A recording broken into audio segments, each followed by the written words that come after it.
usar como exemplo, a XP é como se fosse um hospital que fornece toda a estrutura, tecnologia e a segurança para que a gente possa fazer o nosso atendimento. E nós, como assessores da Valor, é aquela equipe médica especializada no tratamento do cliente. Então, da mesma forma que um cliente, um paciente vai ao médico querendo ir a um cardiologista, ele tem que procurar a pessoa especializada e aqui do nosso trabalho a gente tenta levar da mesma forma. E contando um pouquinho mais sobre a Valor, Igor, se puder passar para o próximo aí, a Valor hoje são mais de 21 anos de história, né? E eu já estou, primeiramente como cliente, já participo dentro da empresa há cerca de 4 anos. São mais de 300 colaboradores hoje trabalhando para os nossos clientes, são mais de 45 mil clientes espalhados pelo Brasil e pelo mundo afora. São mais de 15 bilhões de reais sobre custódia, então esse é o tamanho da responsabilidade da nossa empresa, né? A gente tem os selos aqui embaixo, que a gente sempre deixa ele para mostrar a gratificação que a gente tem também. O principal e mais importante é o selo do NPS, que é o selo da satisfação do cliente com o atendimento da Valor. Esse é o único que a própria empresa e os nossos clientes podem dar para a gente, né? Passando mais um pouquinho do nosso reconhecimento, a gente faz parte do G20, né, que são os 20 maiores e melhores escritórios credenciados da XP. Para quem não sabe, hoje a XP tem mais de 500 escritórios credenciados à rede, e a forma dela premiar os 20 maiores e melhores escritórios é através do G20.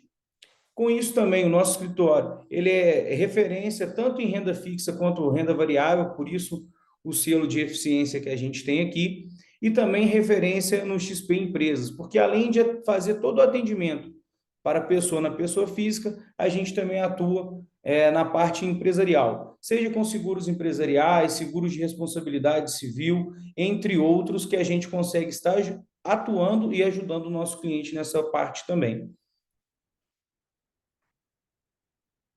Então, hoje, a Valor como um todo, ela vai muito mais além dos investimentos, né? A gente tem um planejamento financeiro personalizado para cada cliente. Hoje a gente vai falar um pouquinho da área dos investimentos, entrando mais focados ali na parte internacional, mas dentro disso, a gente também tem o planejamento de aposentadoria, para que lá na frente, é claro, a gente sabe que ninguém aqui quer depender de um governo para se aposentar.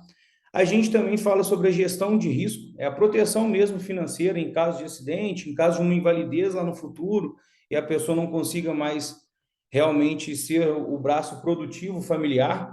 A gente tem um planejamento fiscal, planejamento tributário, revisando até mesmo se a empresa está pagando contas a mais do que deveria, e também atua no planejamento sucessório como um todo. A gente sabe que a carga tributária do Brasil ela é muito alta, e se a gente não fizer um planejamento sucessório eficaz, a gente pode ser que lá na frente a gente tenha alguns empecilhos na hora de transmitir os nossos bens para os nossos herdeiros, né?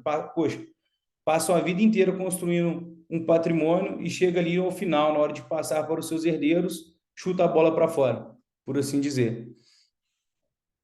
Ô, Igor, se você puder passar aí, fazendo um favor. Agora, pessoal, eu vou passar a bola aqui para o Igor, para ele dar uma introdução para a gente também da palestra aí. Maravilha, João, obrigado. E aí, pessoal, entrando agora na parte de conteúdo mesmo, a gente vai apresentar para vocês um pouquinho de investimentos internacionais sobre algumas óticas, né? O primeiro deles é diversificação em moeda forte. Depois a gente vai falar um pouquinho de diversificação do risco Brasil, proteção contra a inflação e no final acessar as melhores oportunidades do mundo, e a gente fecha ali, né, falando de retorno mesmo, rentabilidade, que é o que todo mundo gosta. Mas começando em relação à moeda forte, tá, pessoal? O dólar, ele é a reserva mundial de valor, é a reserva global ali, é a moeda de troca entre todos os países, né? Se a gente pega ali o Banco Central de cada país, eles têm uma reserva de ouro e uma reserva em dólar, né? O nosso Banco Central, hora ou outra, ou ele está comprando ou vendendo dólar no mercado para fazer ali, realizar a política de controle, né, cambial. Então, todos os países negociam em dólar, e isso não é à toa. Tem um motivo, né? Por que que justo a moeda americana, a moeda dos Estados Unidos, é essa reserva mundial de valor de liquidez, né?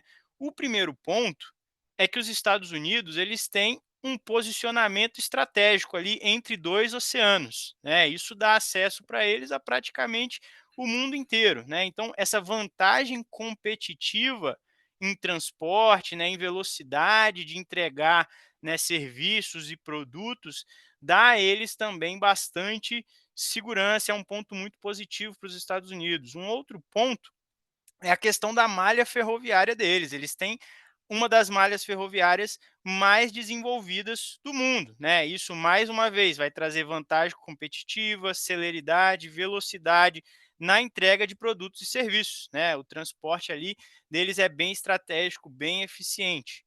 Um outro ponto bem importante é que os Estados Unidos eles são líderes mundiais em tecnologia.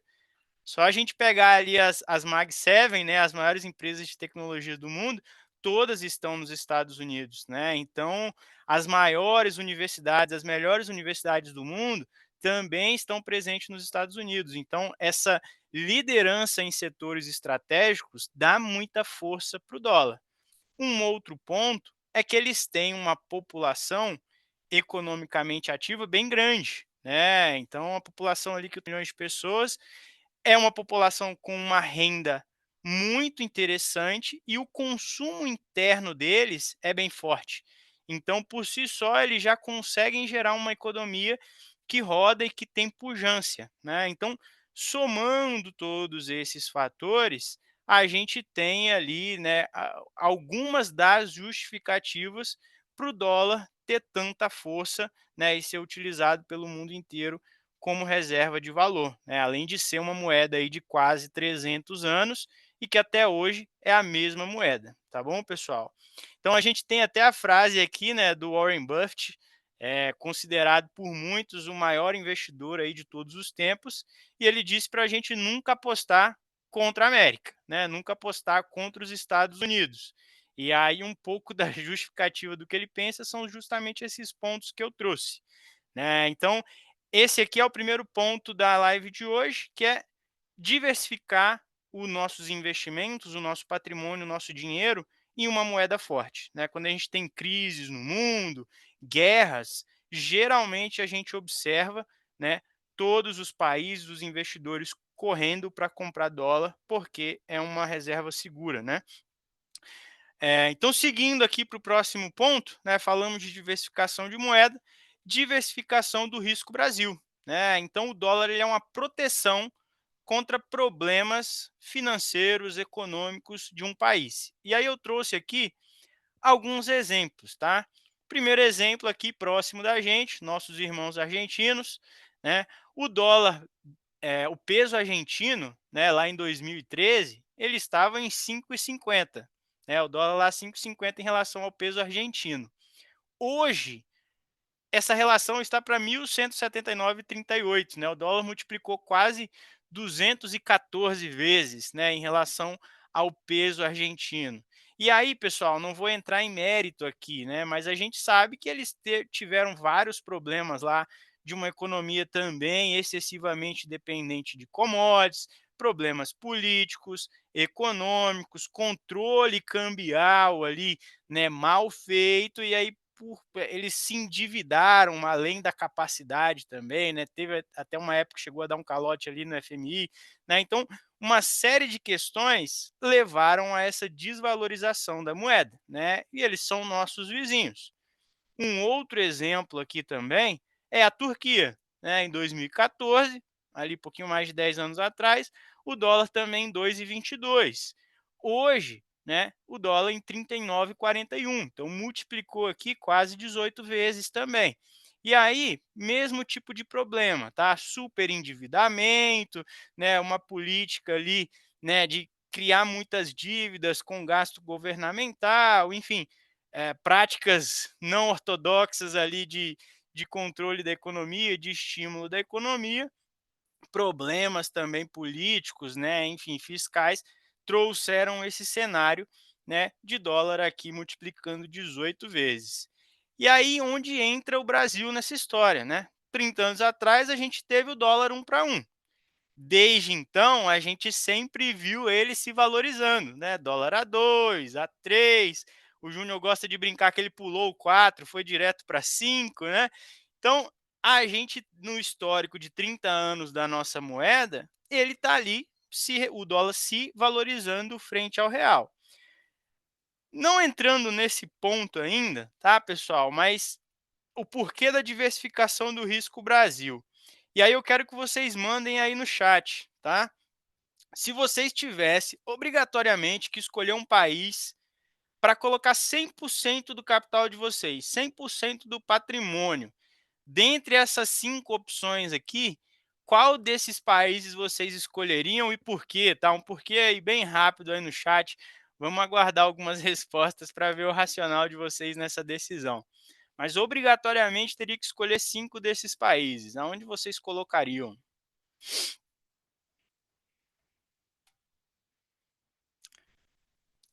Ô, João, você colocaria em qual desses países, se tivesse que escolher um deles? Ô Igor, olhando assim, bem por alto, sem dados de números, né, eu acho que talvez a Índia, devido à população, o consumo, algo mais voltado a essa parte. Boa. Ó, o Sérgio mandou aqui também Índia. O Olavo mandou Índia também. O pessoal tá indo basicamente no seu racional, João. O ponto aqui, pessoal, é que assim, né?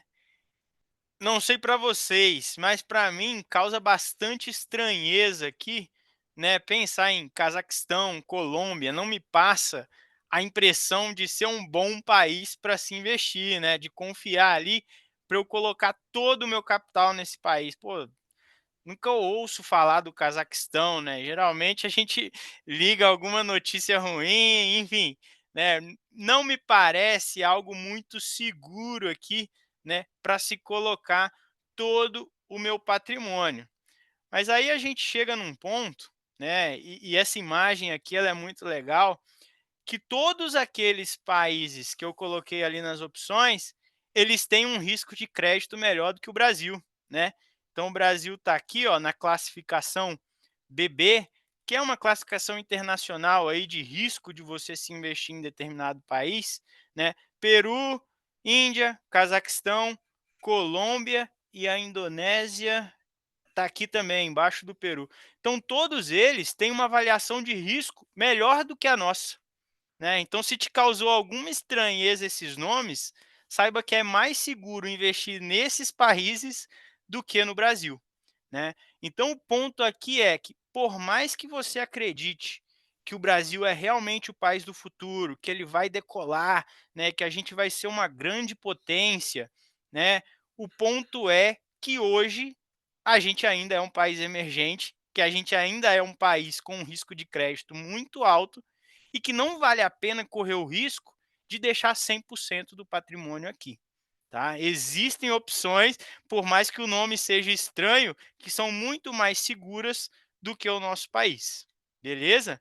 Então, falamos do diversificar em moeda forte, falamos de diversificar o nosso risco, que além de questão do crédito, né, país emergente, a gente tem, né, uma economia também excessivamente dependente de commodities, né? A gente tem aqui uma dificuldade de manter um trabalho de longo prazo, falando de economia mesmo, né? Geralmente entra um governo e desfaz tudo que foi feito no governo anterior, e aí entra o próximo, né?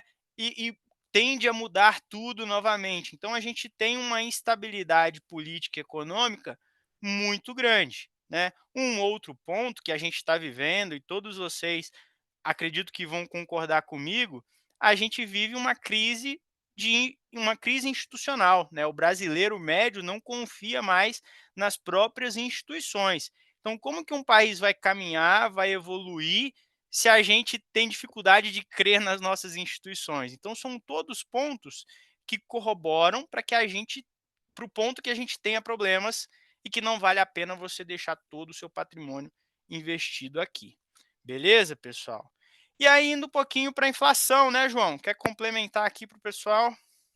Ô Igor, eu achei muito legal a sua fala, né? Falando quanto tempo já que o dólar existe, né? O dólar já existe desde 1792, enquanto nossa moeda, ela existe só desde 1994, né? E desde a sua criação, então, que foi lá feita em 94, o real era 1 para 1 com o dólar, chegou até alguns momentos performar acima do dólar, né?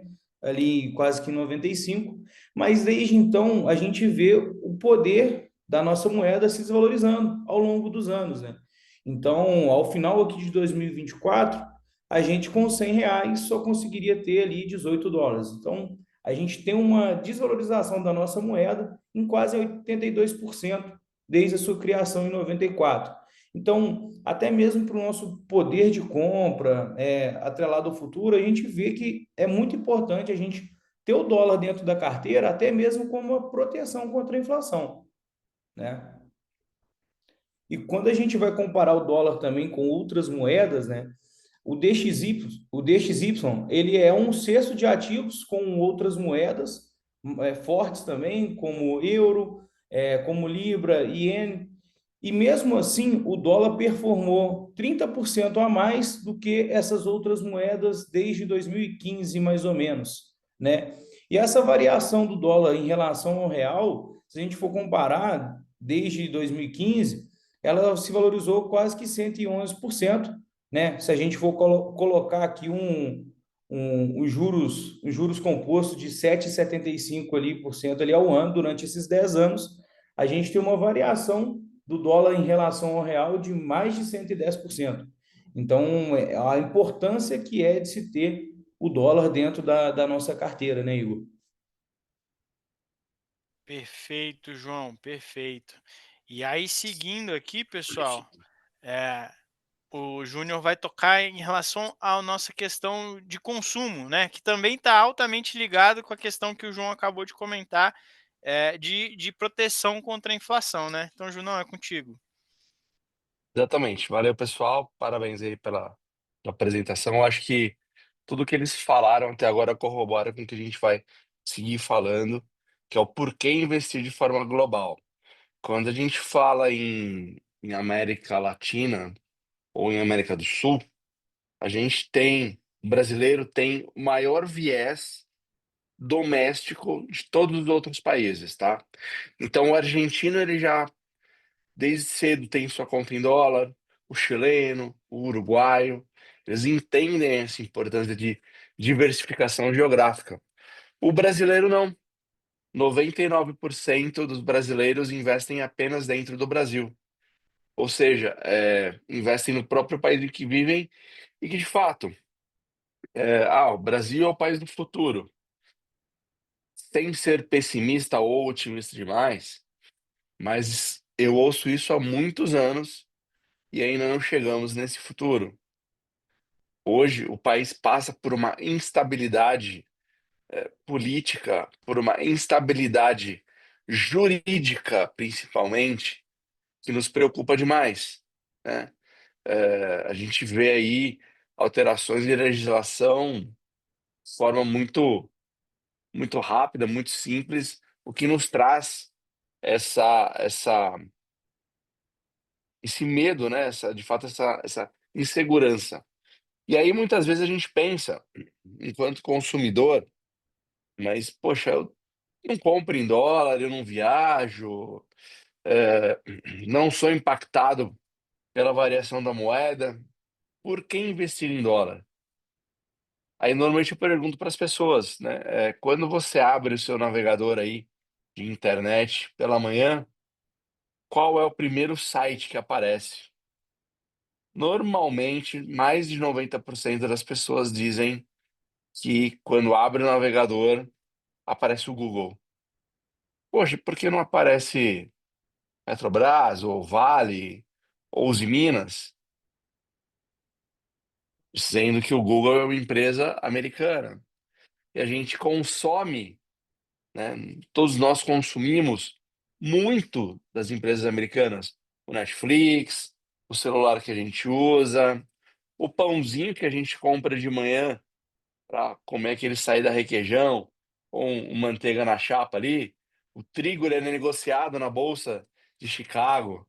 é uma commodity internacional, e o preço do dólar vai sim interferir no preço do nosso pãozinho de todo dia. E aí vem muito interessante esse estudo da Fundação Getúlio Vargas. Ele diz que na cesta do consumidor médio brasileiro, e aí vocês conseguem ver no gráfico, desde de quem tem a renda muito baixa até a renda muito alta, a gente tem uma média aí, talvez de 12 a 13% da nossa cesta de consumo atrelada à variação da moeda, que é o dólar. Ou seja, a gente está falando que independente de classe social, independente de ter muito ou pouco dinheiro, e muito ou pouco fica aí para a definição de cada um de vocês, tá? A gente tem hoje de 12 a 13% do nosso consumo atrelado a essa moeda. Isso quer dizer que se eu não tenho pelo menos isso do meu patrimônio dolarizado, eu estou operando contra um mercado de dólar, pelo menos em 12 a 13% dos meus investimentos do meu patrimônio, tá? Agora você imagina esses 12, 13% naquela queda vertiginosa que a gente viu naquele gráfico ali da nota de R$ 100, o quanto a gente perde de dinheiro, quanto a gente perde de valor, tá? Passa aí para mim, Igor, por favor.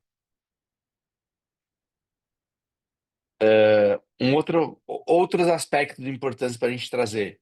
O universo de investimentos e os investidores brasileiros.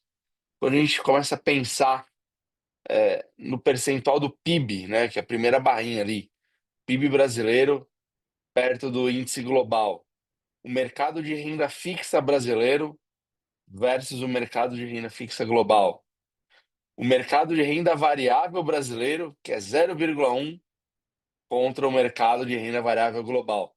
Veja que em todos eles, o Brasil representa muito pouco, exceto quando a gente fala da alocação do investidor brasileiro. 97,5% em alocações que a gente chama de home bias, ou seja, viés doméstico, né? Por outro lado, quando a gente pensa em exposição setorial no mundo, a gente vê ali o Brasil nas barrinhas cinzas, muito bem exposto em mercado financeiro. Então, os grandes bancos que a gente tem aqui representam muito do índice. A gente tem muito em energia, a gente tem muito em materiais, serviços ali, utilidades. Veja que indústria já é muito pouco. Saúde, serviço de comunicação, tecnologia. Enquanto a gente tem 1% só de representatividade de tecnologia no índice mundial, mercados desenvolvidos têm 23%. E aí que eu trago, por exemplo, a grande provocação. A gente tem assistido de forma rotineira e diária o crescimento da palavra inteligência artificial. A gente ouve isso todos os dias. Um mercado que só cresce. Nós não temos como acessar o mercado de inteligência artificial investindo só no Brasil.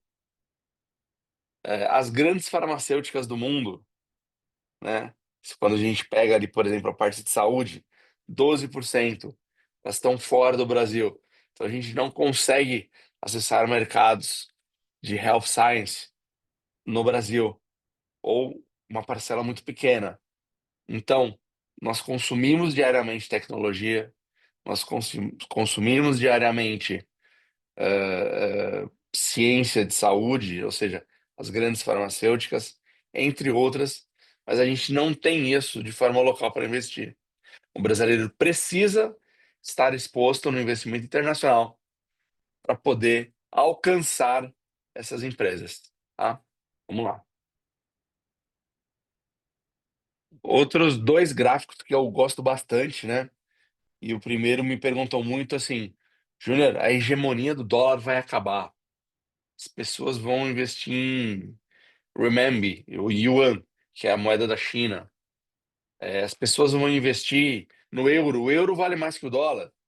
Então, por que que eu vou investir no dólar? Até o Tratado de Bretton Woods, para cada dólar, a gente tinha correspondente em ouro, de lastro. Então, toda emissão de dólar tinha um lastro em ouro. Já na década de 70, não se, né, foi rompido o Tratado de Bretton Woods, não existe mais esse lastro da relação dólar e ouro, porém o dólar continua sendo a moeda global, aceita as transações, os investimentos. Mas por quê? Se o euro vale mais, se a libra esterlina vale mais, de forma muito simples. O grande lastro hoje do dólar é a confiança, é saber que a moeda, né, é da maior economia do planeta. Não é uma moeda de um bloco econômico, onde se a gente tiver a Alemanha saindo, França, assim como a gente viu o Reino Unido saindo pelo Brexit, a gente não vai ter um rompimento dessa moeda de um bloco econômico. A libra esterlina, que corresponde à moeda só de um país, de uma economia, aspas, pequena com relação, se a gente comparar Estados Unidos e China, e a própria China, que é a segunda maior economia do planeta, mas que, dado o seu sistema de governo ali, deixa muitas dúvidas de como eles vão proceder, de como eles vão agir. Eles não têm, talvez, uma governança, um nível de informações que a gente gostaria para confiar neles. Então, a gente ainda tem o dólar como grande moeda forte comercial. E aí a gente enxerga ali no gráfico da esquerda que o crescimento dos Estados Unidos nos últimos 10 anos, o retorno anualizado, ainda é maior do que qualquer outra nação, qualquer outro país, ou até mesmo qualquer outra região geográfica. Então a gente tem ali tecnologia, Ásia, exceto o Japão, a gente tem artigos de luxo da Europa, biotecnologia na Europa, e lá por último a gente tem o Brasil e o CDI, mas o crescimento americano ainda é maior. E quando a gente compara isso com a nossa realidade, que é o CDI, a gente começa a enxergar que nos últimos 10 anos, o CDI ele cresceu 142%. Quando a gente passa a enxergar o CDI de forma real, ou seja, descontada a inflação, a gente teve um crescimento dele na casa dos 38%, já bem mais tímidos. E quando a gente pensa no CDI dolarizado, modestos 4% de crescimento. Então o CDI ele é muito bom, ele é alto, mas ele não é, no mercado global, talvez a melhor opção ou a única opção. A gente tem que parar e pensar e analisar, opa, peraí, pense em 142%, se eu vivesse e consumisse só Brasil. Como esse não é o caso, a gente já sabe o quanto eu estou deixando de ganhar quando eu não invisto em dólar, né? Pode passar, Igor. Pessoal que está nos assistindo aí, conforme tiver alguma pergunta, se quiser ir mandando no chat, fiquem à vontade, tá? Legal a gente fazer um bate-papo aqui. Mas aí, por que investir em dólar? Acesso às melhores oportunidades do mundo. Eu sei que esse gráfico parece um pouquinho complicado, mas não é, tá? Vamos lá. Ele representa para nós, é, é exatamente a representatividade das empresas globais no índice MSCI All Country World. O que é esse índice? Legal, vamos pegar as empresas do mundo todo, dos principais países, vamos colocar num índice só e vamos ver quanto cada empresa representa dentro desse índice. E aí a gente pegou os últimos 10 anos. Então, por exemplo, quando a gente olha as empresas brasileiras ali, a gente vê Petrobras, Ambev, Vale, tudo ali, 0,1, 0,2, muito tímido o crescimento, né? Das nossas empresas, muito tímida a representatividade das nossas empresas ali. Quando a gente começa a enxergar ao longo dos anos, e olha que a gente via ali, naquela época de 2005, empresas americanas como GE, Microsoft, Citigroup, e aí a gente começa a ver ao longo dos anos uma mudança. Por exemplo, em 2010, ali passados 5 anos, a gente já começa a ver Apple, a gente começa a ver Nestlé, Microsoft se manteve, GE já saiu, ainda também se manteve, mas Exxon, por exemplo, já não está nessa lista. E as empresas ali brasileiras, praticamente as mesmas. Petro, Vale, opa, Bradesco também estava em 2005. Vamos para 2015. A gente ainda vê Apple, Alphabet, que é dono do Google, Microsoft, uma dança das cadeiras ali, ExxonMobil voltou, e aí a gente olha para as empresas brasileiras. Ambev, BRF, acho que é Cielo, Itaú e Bradesco. E ainda a representação delas muito pequenas perante os números globais. Vamos para 2020. Pô, lá em cima, Microsoft, Amazon, Alphabet, dono do Google, e Meta, dono do Facebook e WhatsApp. Vejam que empresas como ExxonMobil já não estão mais, GE, a gente tem Citigroup. 2020, praticamente 5 empresas das 7 magníficas, todas elas de tecnologia, tá? E vamos ver as empresas brasileiras lá embaixo. Estou vendo Vale de novo, Petro de novo, Itaú, Bradesco e surge a B3.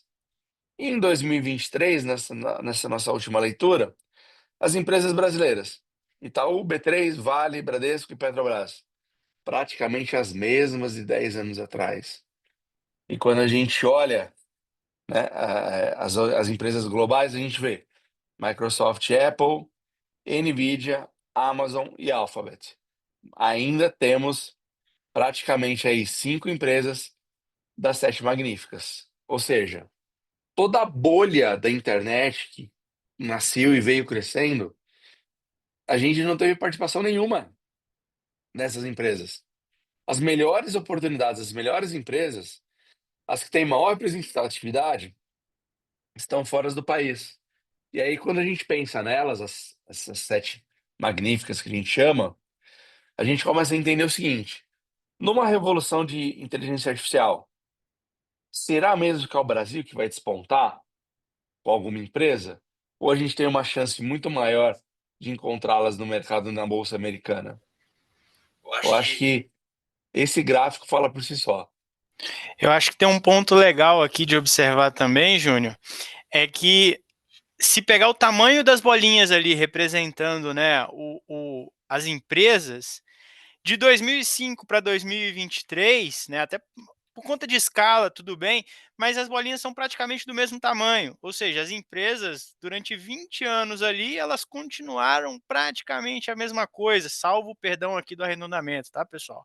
Se a gente pega de 2005 as empresas dos Estados Unidos, além de 2023 ali serem empresas completamente diferentes, as bolinhas estão muito maiores, ou seja, as empresas cresceram muito mais.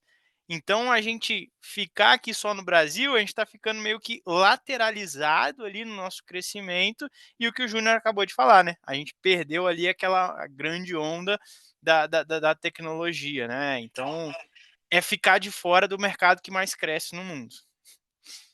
É falar que o nosso mercado não cresceu. A gente seguiu o mesmo mercado, estamos com o mercado do mesmo tamanho. E o mercado americano e o mercado global crescendo aí em índices astronômicos nesse período.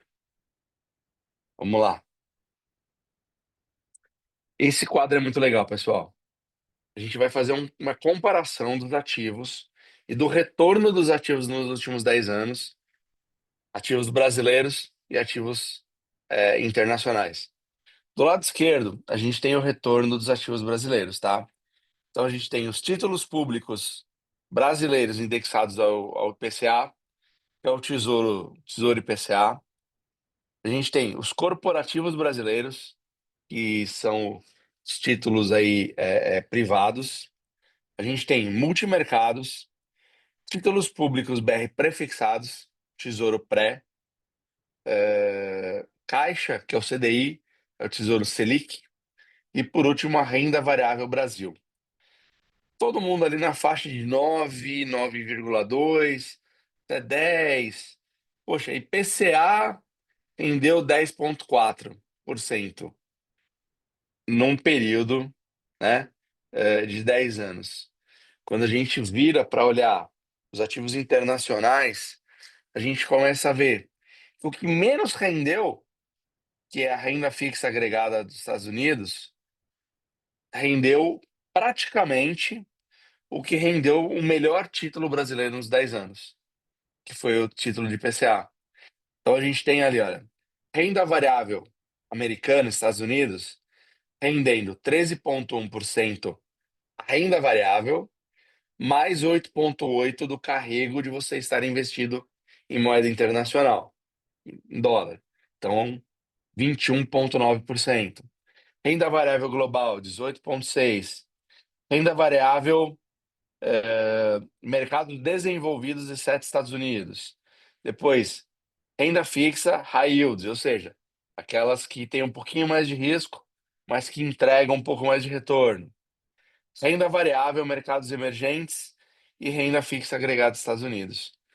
Em todos os ativos que a gente puder olhar, a gente enxerga que eles entregaram mais do que o melhor ativo que a gente teve no Brasil. Ou seja, a gente ainda é muito pequeno, a gente representa muito e pensar em alocar em dólar ao longo prazo faz muito sentido, por causa da força da moeda. E não é o dólar que valoriza, é o real que perde valor perante o dólar. Porque o dólar é o mesmo desde 1792. Agora, a gente já passou por réis, cruzeiro, cruzeiro novo, cruzado, cruzado novo, cruzeiro real, até que a gente entrou no real em 94. Então, a gente passou por 9 moedas, enquanto o dólar ainda é o dólar. Vamos lá? Aí muitas vezes as pessoas perguntam assim: poxa, mas eu preciso comparar quanto eu ganho aqui e quanto eu ganho investindo lá. Não é uma comparação fácil de fazer, mas dá para a gente trazer um gráfico e mostrar para vocês em números, de forma percentual, quanto a gente ganha, tá? Se nenhum dos argumentos que a gente usou antes convenceu o pessoal, eu acho que esse aqui arremata tudo, né? Sem dúvida, eu acho que esse slide resume demais o que é investir em dólar nos Estados Unidos. E principalmente de forma conservadora, né? Não é nada arrojado. Muitas vezes as pessoas imaginam que, estou investindo nos Estados Unidos, sou um investidor arrojado. Isso é coisa para quem é mais gosta de risco. Não, gente. Vamos lembrar do seguinte: nós temos cidadãos e investidores americanos que também têm perfil conservador. Então, investir nos Estados Unidos também pode se fazer com perfil conservador. O tipo de ativo que a gente vai escolher lá depende do seu perfil. Aí é uma outra conversa, né, entre você e o seu assessor. Mas o simples fato de investir lá fora, eu acho que é muito menos arriscado do que investir só no Brasil. Mas vamos para esse quadro. Ele mostra em 10 anos, tá? Qual foi a rentabilidade de 100% do CDI. A gente até tinha falado no outro gráfico, 142%. Então, nos últimos 10 anos, de 14 a 24, 100% do CDI rendeu 142%. O pré-fixado de 12% ao ano, quase 1% ao mês aí de forma grosseira, ele rendeu 211%. E o melhor título do Brasil, que é o IPCA mais 6, né, que é um número até místico para as pessoas, o IPCA mais 6, não tem nada melhor que IPCA mais 6. No Brasil, ele entregou 217%. Extremamente interessante esse número.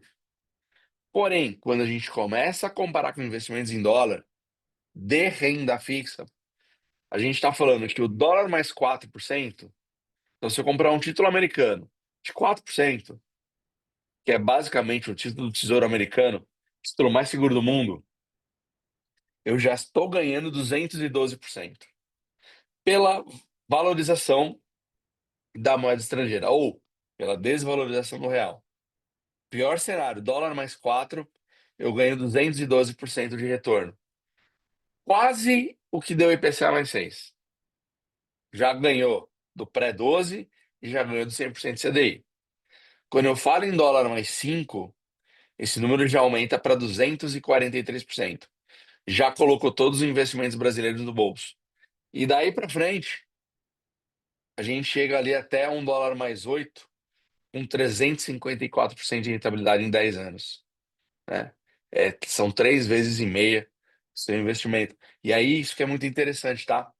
Hoje, a gente tem papéis na plataforma de dólar mais 6, dólar mais 7, dólar mais 8 e talvez até dólar mais 9% ao ano.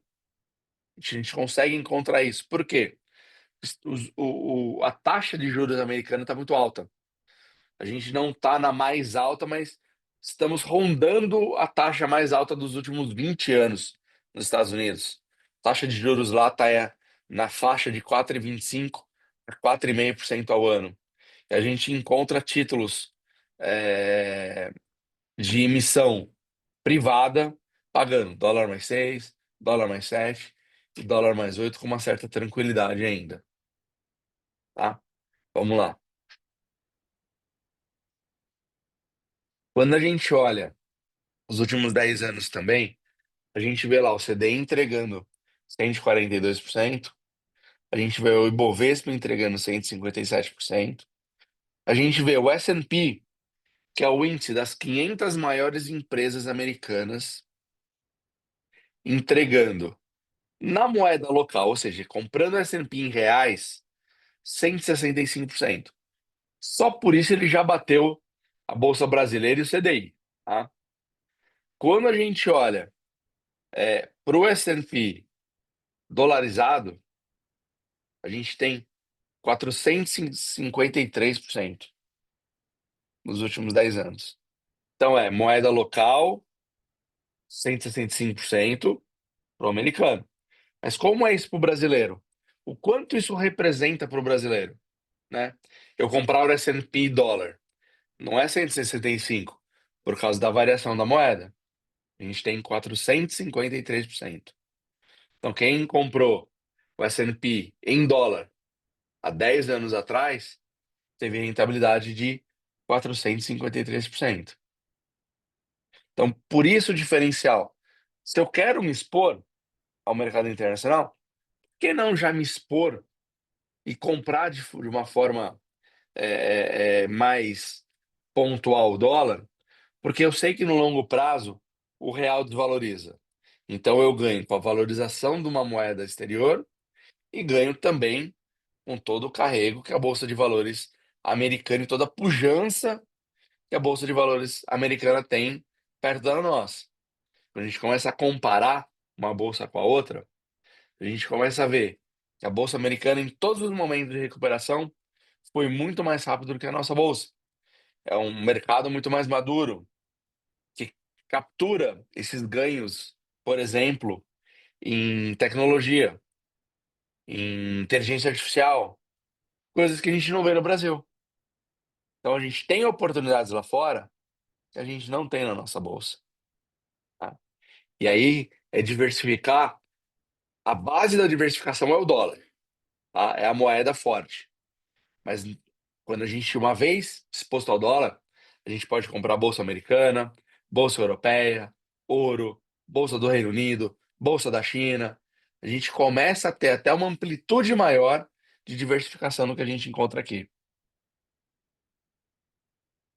Vamos lá. Maravilha, Júnior.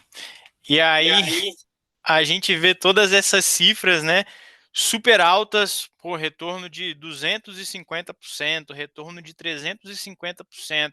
A gente passa toda essa lista de argumentos de por que o brasileiro deveria considerar ali uma parcela do patrimônio dele em dólar, todas as vantagens, todos os benefícios, o cara, beleza, vamos fazer, vamos investir em dólar.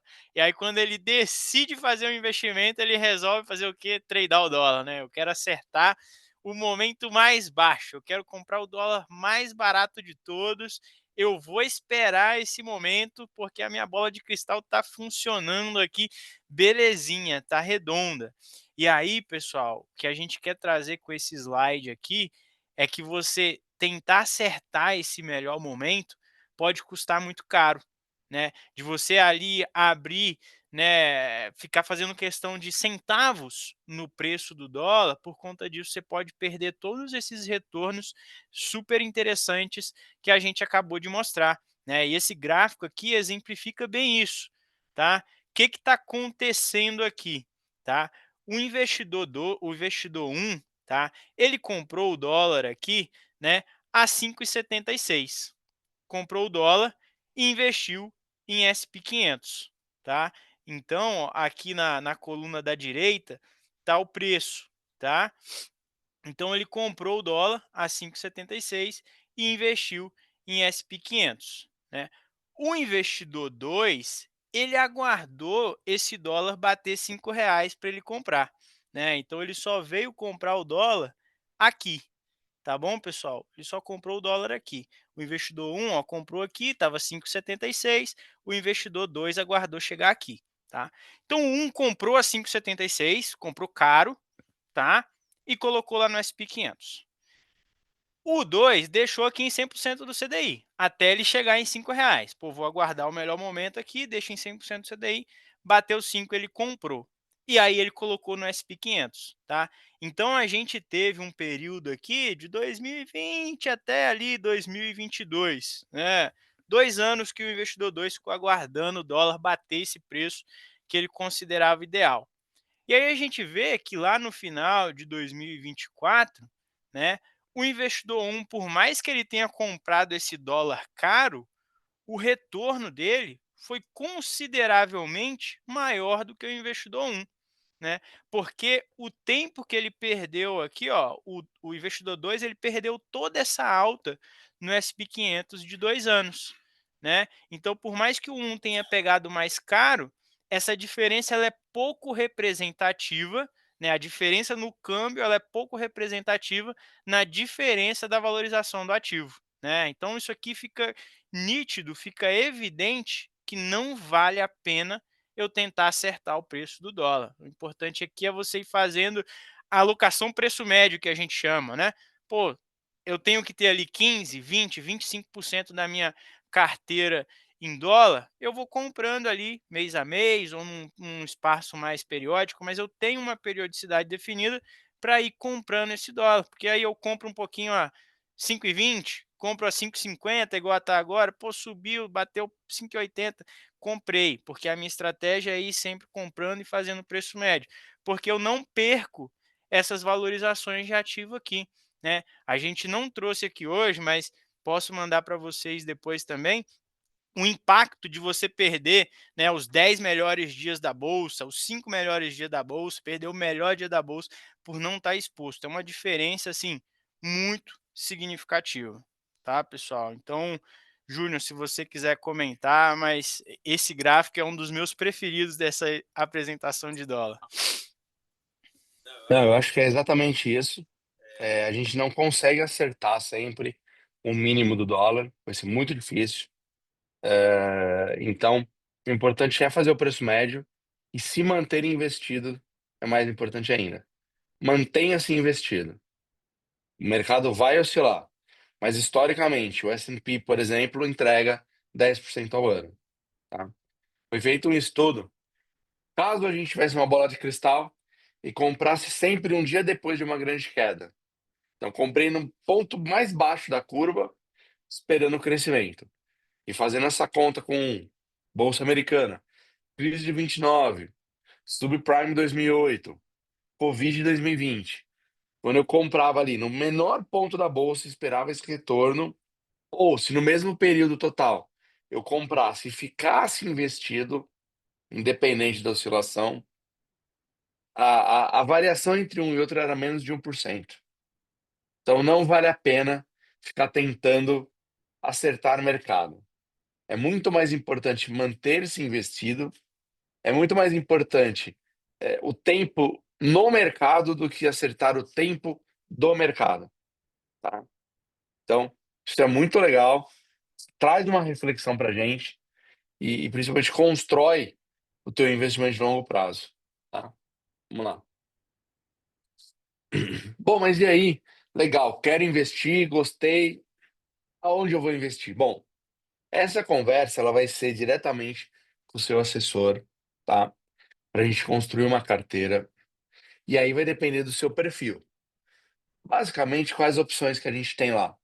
A gente tem as bonds, que são emissões privadas, então, de empresas privadas ou soberanas de um país, por exemplo, título do Tesouro Americano. São rendas fixas diretamente no exterior, elas têm taxas pré-fixadas, diferente do Brasil, que a gente tem o Tesouro que é pré-fixado, o Selic que é pós e o IPCA que é inflação. Mercado internacional a gente vai trabalhar sempre com títulos pré-fixados. É 8% ao ano, é 8% ao ano. É 6% ao ano, 6% ao ano. Ponto. Tá? E pagando cupons semestrais. Normalmente, vencimentos mais longos. Os CDs, são os certificados de depósito, se assemelham aí ao nosso CDB, então também renda fixa direta no exterior, porém são de crédito bancário, normalmente vencimento de 1 ano, então não tem cupom, e também taxa pré-fixada. Essa é a categoria renda fixa. A gente tem os fundos, que tem uma simplificação tributária muito interessante, vantagens de sucessão por conta de onde eles são constituídos, trazem uma diversificação que muitas vezes outros ativos não conseguem trazer, e tem gestão profissional. E aí eu estou falando de gestão de BlackRock, de JP Morgan, de Morgan Stanley e dos maiores gestores do planeta. Nós temos o ETF, os ETFs, que são índices que reproduzem um índice principal, né, um ativo adjacente, são negociados em bolsa, trazem uma diversificação muito grande, você consegue investir ali com US$ 50, US$ 30 até. Tem uma tensãozinha a tributação diferente, mas que a última legislação que nos trouxe, que é a 14754/2023, facilitou bastante. Então, por exemplo, quero comprar um ETF de Bitcoin, eu tenho. Quero comprar um ETF de ouro, eu tenho.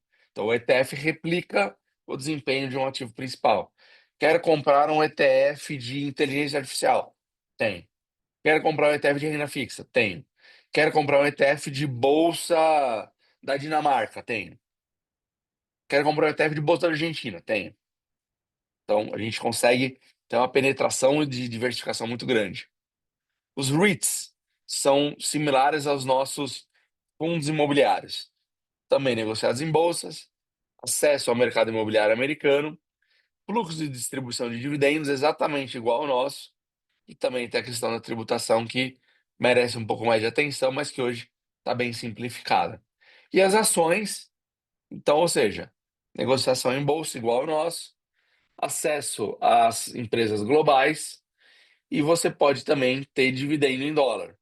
Então aí é quando você quer comprar diretamente ação Coca-Cola, da Mastercard, da Apple, da Amazon, da Alphabet, da Meta, da Nvidia, ou da empresa aí que você de repente confia ou gosta, né? Então aí a gente tem também uma solução para ações.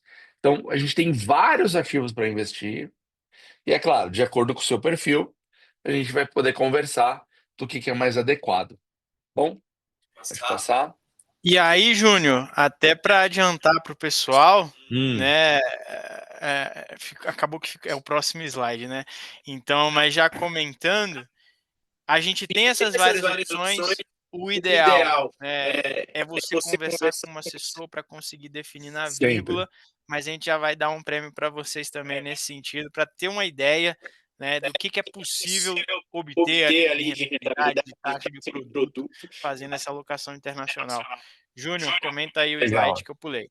E aí, só para finalizar, o atendimento a quem quer investir de forma global, a gente consegue fazer ali 99% dos casos, a gente atende via XP Internacional ou Avenue no varejo. E para aqueles investidores maiores, aqueles que têm uma necessidade, uma demanda diferente, a gente também tem aí parceria com os maiores players do planeta, né? O JP Morgan, que é o maior banco do mundo, Goldman Sachs, Morgan Stanley, Citibank. Safra Sarasin na Suíça, e em Mônaco, perdão, e Julius Baer na Suíça, segundo o maior banco da Suíça. Então, de acordo com o perfil, a gente também encaminha para um dos parceiros e aí te dá o melhor atendimento possível. Junão, nessa parte aí, eu acho que é bacana de complementar, né? Que o atendimento ele vai ser sempre personalizado e vai ser direcionado, né? Então, o cliente tendo todas as plataformas aqui para a gente atender ele, né? Tanto investir nos Estados Unidos, investindo na Europa, seja fazer até uma trust, tudo a gente consegue dar o atendimento para o nosso cliente do lado de cá. Era só para complementar essa Exa- parte. exa- Exatamente isso. Independente aí do perfil, da necessidade dele, a gente vai encontrar um dos parceiros, melhor forma de atendê-lo. O Igor, acho que descompartilhou a sua tela. É, vamos compartilhar de novo já para poder tocar. É assim, pessoal, ao vivo acontece, tecnologia. Boa, pessoal. E aqui, já encaminhando para o final, tá? Eu prometi uns prêmios, né, para quem participasse. Então, o primeiro prêmio é justamente essa lista de ativos, né, o que é possível, já curada, tá? Já passado aqui pela nossa curadoria, análise de risco, enfim, ativos que a gente acredita, que a gente acha que faz sentido, né? Vou passar isso para vocês. Ah, e aí, independente da lista de ativos, eu acho que o mais importante é o que o Júnior falou, né, de uma conversa para montar essa carteira na sua especificidade, no seu contexto, com base em quanto você tem para alocar de forma internacional agora, ou não sei quanto deveria ser esse valor, né? A gente vai chegar nesse número com você, né? As porcentagens variam ali de acordo com cada perfil. Então, uma conversa aqui, se você já é nosso cliente, é só marcar a conversa. Se você ainda não é nosso cliente, vamos fazer de forma totalmente gratuita também essa consultoria de alocação internacional para vocês, tá? Então, basta chamar, né, no WhatsApp, ou do Luiz, ou do João, ou do meu, que a gente está completamente à disposição aqui para fazer isso, porque justamente a gente acha muito importante, tá? E aí, antes de entregar o segundo prêmio, pessoal, eu queria pedir a gentileza de que vocês respondessem o feedback dessa live, né? Dessa palestra, porque para a gente é muito importante. A gente quer saber o que vocês achou, se o conteúdo foi relevante, se de fato fez sentido para a vida de vocês. E, muito importante também, caso vocês se lembrem de um colega, de um familiar, de um amigo que está pensando, que queria ou que você acha que seria importante para ele fazer essa alocação internacional, deixa o contato dele aí para a gente também, que nós vamos ligar para essa pessoa e falar: olha, fulano estava aqui conosco, viu a nossa palestra, achou que o conteúdo é importante e que você iria gostar também, passou seu contato. Estou tomando a liberdade de te ligar para te apresentar isso que a gente acha muito importante também. Então, deixa aí o que você pensa, deixa o contato, né, de um amigo, de um colega, que vai ser muito importante para a gente. Vou deixar aqui mais uns 15 segundinhos na tela para vocês escanearem, né, o QR Code, mas eu vou mandar também o link dessa palestra aqui no chat, e aí para vocês conseguirem preencher também. E aí, João, enquanto eu vou pegando aqui o link, apresenta para o pessoal o segundo prêmio aí, comenta um pouquinho da nossa ferramenta Financial Planning, né? E a gente vai dar isso aqui de forma completamente gratuita para vocês também, pessoal. E aí, ô João, comenta para eles aí, Júnior também, toma a liberdade, né, de compartilharem um pouquinho dessa ferramenta sensacional da XP, que não existe no mercado, tá, pessoal? Vocês não encontram ferramenta como essa no mercado. Isso é XP, é aí a nossa, né, dominância, o quanto a gente é bom na parte de plataforma, de tecnologia e de serviço agregado que a gente entrega para o nosso cliente. Ô Igor, eu acho muito legal da parte do financial planning, né, que ele ajuda a gente como um todo em vários cenários, né? É a projeção lá para a aposentadoria, se a gente vai chegar no nosso objetivo, se a nossa rentabilidade vai fazer a gente ter a nossa aposentadoria tranquila, né, que os nossos rendimentos paguem o nosso custo de vida mensal. E além disso, como um todo, ele também ajuda a fazer parte do planejamento sucessório, né? Por quê? A gente, dentro dele, a gente consegue visualizar todo o patrimônio do cliente, né? É claro, isso para quem já tem os filhos, que é um pouco mais voltado a essa conversa, visualiza todo o patrimônio do cliente, seja ele investimentos em imóveis, veículos, seja participações dentro de empresa ou outros bens adjacentes, que faz com que, na segunda conversa para planejamento sucessório, fique de uma forma bem mais tranquila e mapeada e realmente faça algo que vá de encontro com a necessidade do cliente. Então, essa nova ferramenta que a gente tem aqui para os nossos clientes e que eu acho que é muito importante todos eles passarem e analisarem ela, realmente para ter essa projeção lá do futuro, você vai alcançar o objetivo lá na frente e também serve para dar de apoio em outras áreas da vida do cliente também. Perfeito, João. E o legal disso aqui, pessoal, é que a gente pode fazer periodicamente, né, de 6 em 6 meses ou de 1 em 1 ano. Então isso vai gerando um histórico da sua vida financeira e aí, pô, passados 5 anos, você consegue olhar para trás, eu evoluí ou eu estou regredindo, né? O que está acontecendo aqui com as minhas finanças? O que eu estou fazendo de errado? Aonde eu tenho que melhorar? A gente começa a olhar para o nosso patrimônio, para nossas finanças, para nossas economias de forma muito mais profissional, baseado em dados, né? A gestão de dados ela está muito em alta, né? Como a gente trabalha, como a gente transforma esses dados em informação útil, em poder de decisão, né? Então a XP traz isso também aqui no nível individual, né, de gestão do patrimônio. Então é uma ferramenta muito bacana, vale a pena todos conhecerem e a gente vai fazer uma consultoria de financial planning gratuita também para todos os presentes aqui, tá? Nossos clientes é só marcar.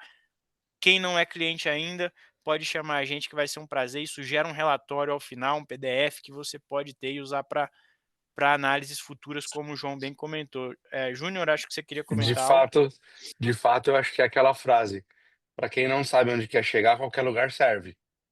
Então, essa ferramenta é exatamente para que cada um saiba onde chegar, e aí o nosso trabalho é juntos construir como chegar e quando chegar. É um trabalho feito a quatro mãos, entre você e o seu assessor, mas que vai te levar, de fato, a transformar os teus sonhos em objetivos e, principalmente, alcançá-los. Maravilha, Júnior. E aí, pessoal, passando aqui para a etapa dos finalmente, agradecimentos, né? Estouramos aí 13 minutinhos do prazo, mas ninguém saiu, então acredito que realmente estava bom, estava legal o papo. Muito obrigado pela presença de todos. Foi um prazer estar aqui com vocês. A gente faz periodicamente esses eventos, a unidade de São Paulo da Valor está fazendo aí pelo menos 3, 4 eventos por mês. Então, fiquem antenados aí com a gente nas redes sociais, no WhatsApp do assessor, porque tem muito conteúdo bacana, muito conteúdo rico sendo compartilhado gratuitamente e com frequência, tá? Então, muito obrigado mesmo, foi um prazer. Deixa aí o espaço para o João e para o Luiz, né, agradecerem e se despedirem também. Pessoal, muito obrigado a todos. Um grande abraço, viu, Olavo? Espero a gente estar contribuindo para você aí também daqui para frente. Agradecer você também, Igor, Luiz, para a gente estar conseguindo apresentar isso aqui junto, né? E vamos para mais, se Deus quiser, futuramente.